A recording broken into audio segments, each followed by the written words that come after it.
I seen my phone ring, felt my heart drop.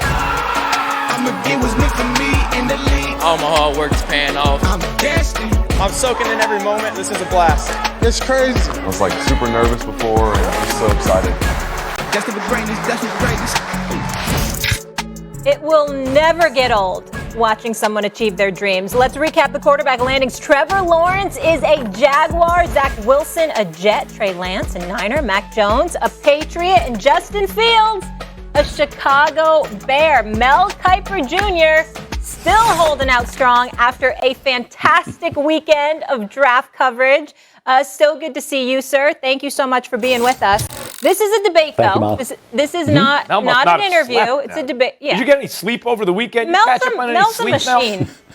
No. He's a machine. He was on Get Up this morning, with Greeny. Greeny did a great job with the draft more as well. Than one Mel, I think. It's no big deal. It's no big deal because he's Mel Kiper Jr. That's why. It's not a big deal. A few clone stats. He makes it look easy. Why sleep, right? That's right. Stephen A., yeah. Who's most likely to win a playoff game this year or start in a playoff game this year of these rookies? I would say starting a playoff game, Mac Jones. I really, really believe that. I think it's almost by default to some degree. Number one, I don't think Fields is going to make the playoffs. I don't think Lawrence is going to make the playoffs. I don't think Wilson is going to make the playoffs.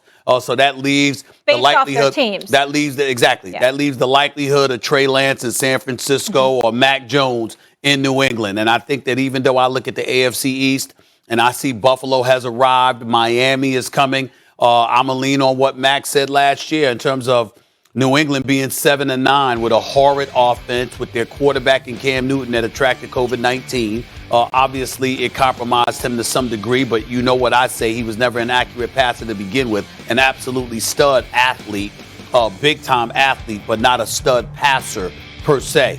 And I think that when you look at Mac Jones, based on the years of what we've seen from Bill Belichick with Tom Brady, I watch Mac Jones. I've always been a fan of Mac Jones. I remember when Tua Tagovailoa got hurt, Mac Jones comes up in there, completes about 68% of his passes, throws 14 touchdowns, 3 interceptions. I remember when they lost to Auburn that year. I watched that game start to finish when they lost 48-45. He still threw for over 330 yards in that game with 4 touchdowns. He won the Citrus Bowls against Michigan, threw 3 touchdowns, no interceptions, and threw for over 300 yards. Last year's first full year as a quarterback, as a starting quarterback, the dude it wins a national championship, and as far as I'm concerned, plays at an elite level, even with Waddle going down because he still had Devontae Smith. Watch him quarterback and see Bill Belichick and Josh McDaniels still in New England. If there was ever a guy that looked like a successor to a Tom Brady, it certainly don't look to be Cam Newton. It looks to be Mac Jones, and I believe come playoff time, Mac Jones will be the starting quarterback for the New England Patriots. Well, we could take Zach Wilson and Trevor Lawrence right off the list because the Jags and the Jets ain't making it. I think there's a case to be made that maybe Justin Fields could, but I don't love the Bears right now. Right. I might offensively. Like them, I love them defensively. Right. I might like them a lot more offensively if you talk to me a year from now. Okay. They still need work on their offensive line. So that leaves the two that you mentioned. It really comes down to which one's more likely to make the playoffs, the Niners or the Patriots. And as you know, I think the Patriots are competitive in a now competitive division. But if push comes to shove, I'd say they're the third best team in the division. Yeah. Buffalo and Miami. Miami got Jalen Waddle. Miami was better than New England last year, and they have an unstoppable, I think, kind of offensive weapon as a rookie. When was the last time Bill Belichick started a rookie quarterback? Especially when he has a guy who he's invested the time in Cam Newton. And Cam Newton, as badly as he played last year, Cam Newton got COVID without a preseason, in a new system, et cetera, and still led the team to 7 wins, came close to 9. So I think it's going to be harder for Mac Jones to replace a now fully motivated, healthy, and acclimated Cam Newton than Trey, right? Okay, It's going to be hard. Now, here's the other thing. Jimmy Garoppolo is going to be the starter, I believe, but he's injury-prone. So when Garoppolo starts, they're a good team. And I think they were in the Super Bowl last time he was healthy. They're going to make the playoffs with a healthy Garoppolo, or a mostly healthy Garoppolo. At some point along the way, he's going to get hurt. He's going to miss at least some time. I think the chances of that late in the season toward the playoffs are pretty high. And I think Trey Lance, once he gets on the field, particularly if he's been holding the clipboard for 10 weeks or something like that, is going to be able to maybe win a playoff game if they're in that position.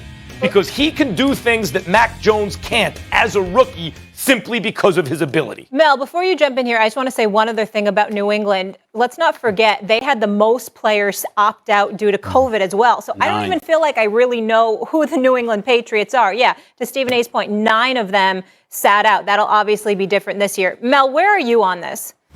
Well, Dante Hightower, you're right, Amali, is a huge addition coming back after opting out. He's a leader and the centerpiece of that defense. So it will be a different team, a better team in New England. I think it's going to be interesting. And we were debating this on Get Up with the guys, with Neek and with Dan Orlovsky, about how the seamless transition from a one quarterback with one style to another. And I think it's not that easy. They seem to make you think it was easy. And in some cases, it's worked, but it's not easy. Lamar came in for Joe Flacco. And then, of course, look what happened in the playoffs. And that kind of took defenses by surprise, going from mobile to a great athlete. You see it in New Orleans. You had Drew Brees and you went to Taysom Hill. That caught defenses by surprise. Trey Lance, after Jimmy G, or working in conjunction with Jimmy G, if Jimmy G doesn't get hurt, to Max's point, Jimmy G's been good, except he's not durable. But you have Lance now, who's more of a running threat than a passing threat at North Dakota State. He brought him back this year against Central Arkansas with his legs, not his arm. Now you're coming in the NFL. Well, his legs are going to get it done early. His arm's a developmental issue, okay, in terms of accuracy. So you can work him in conjunction. Mac, you're going from Cam,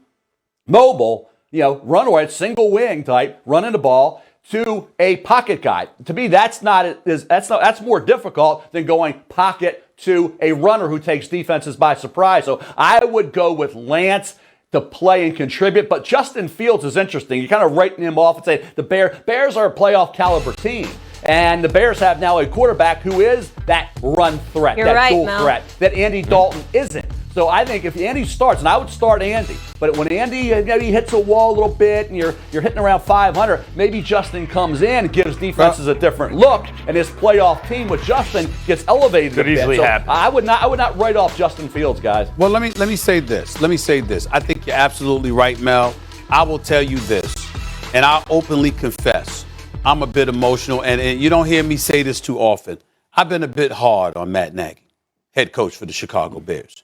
And I want to give a slight mea culpa in that regard. Back-to-back 8-8 seasons, having an elite defense that slid from 4 to 14th this past year. They were the number 1 defense 3 years ago. I've been so disgusted.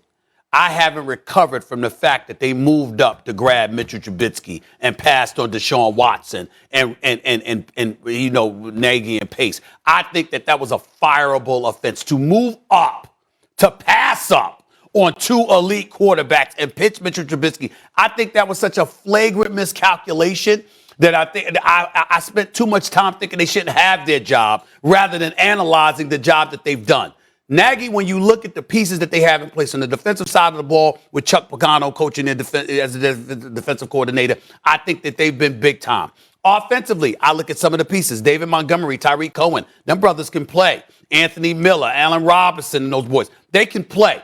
So you are right, Mel. I think that we're sleeping on the possibility of Fields starting in the playoffs, because I have to confess, I've been a bit hard on Nagy because Nagy actually can coach, and I can't deny that. Let me say quickly. Let me just say one thing, Max. One thing real quick, Max.